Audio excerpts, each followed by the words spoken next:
Welcome to the game explanation of Gallipoli Order to Die. This video is going to show how the game plays as we go through the first turn of the game's first scenario, the landing. The landing covers the original amphibious landing at Anzac Cove on 25th April 1915. The Anzacs, which is short for Australia and New Zealand Army Corps, will disembark from boats and fight their way up the steep hills of Gallipoli while the scattered Ottoman defenders try to resist. Before the scenario starts, both sides draw 8 leadership chits. Chits can be used once per game and are then discarded. Red chits can only be used in battle. Let's begin. Each turn you have 3 actions. In this scenario, the Anzacs go first. As a first action, we're going to send 1 unit from the Anzac reserve space to Fisherman's Hut. This immediately causes a battle. To determine strength in Order to Die, you total the numbers on the units. The Anzac unit has 1 unit with a 2, so its strength is 2. The Ottoman strength is 0. For people interested in scale and in actual history, the Anzac unit represents a battalion here, while the Ottoman unit is just a small detachment of roughly company size. In the game, Strength 0 units only take 1 hit before being destroyed. Other units all take 2 hits. This battle is small, so both sides decide not to use a chit. Now in the game and in World War I, the defense has a massive advantage. In Order to Die, attacking units will automatically take a hit during combat, so the Anzac unit is flipped to its reduced side. Now we had a score of 2-0, which means that the Anzac has a higher strength. So the lower strength takes a hit. That's the Ottoman. It flips, but since it does not have a reduced side, it is eliminated instead. That ends the first Anzac action. For the second Anzac action, we're going to move 3 units from the reserve to Anzac Cove. Then, as the final Anzac action, we're going to take 1 battalion and move it to Plug's Plateau to fight the Ottomans present.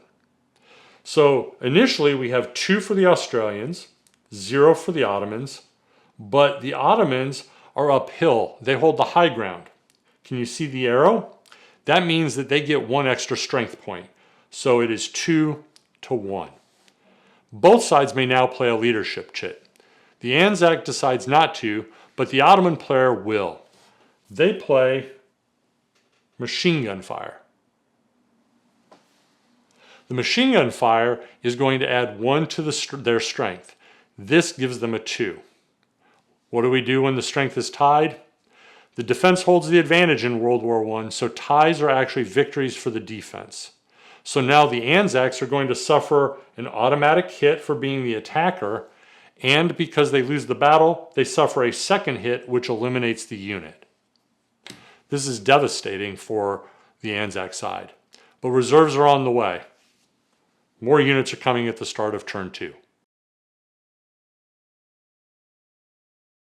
Now with 3 actions complete, the Anzac player's turn is done, and we move on to the Ottoman player's 3 actions.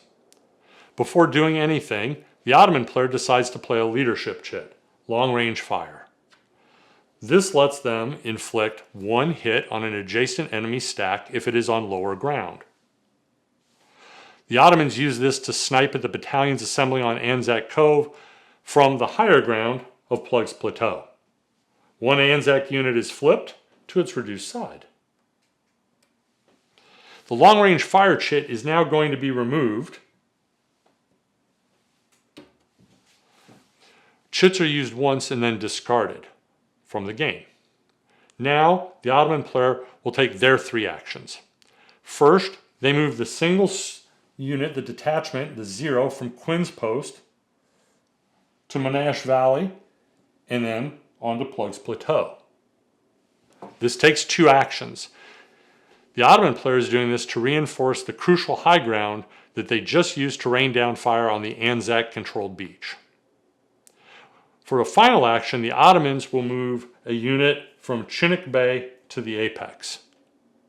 This is a reaction to the Anzacs having taken Fisherman's Hut, which threatens the high ground leading to the Ottoman reserve. These moves will conclude the Ottoman first turn. As turn 2 starts, both sides will get reinforcements. 4 Anzac units will be added to the Anzac reserve, while the Ottoman player receives 3 in their reserve.